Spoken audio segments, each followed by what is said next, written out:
Nakiusap si House Committee on Ways and Means Chairman Representative Joey Salceda sa Department of Foreign Affairs na padalhan ng note verbal ang Singaporean Embassy.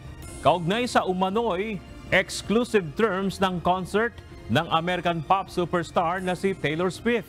Ayon kay Congressman Salceda, dapat na magpaliwanag ang Singapore envoy kung totoo ang nasabing aligasyon at iginiit na hindi ito tama para sa neighboring countries.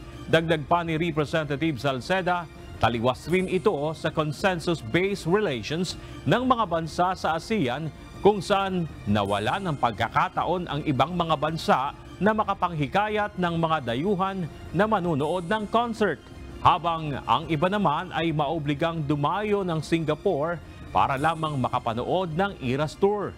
Sinasabing nagkaroon ng exclusive contract ang concert ni Taylor Swift sa Singapore, dahilan kaya't ito lamang ang bansa sa Southeast Asia na pagdarausan ng event.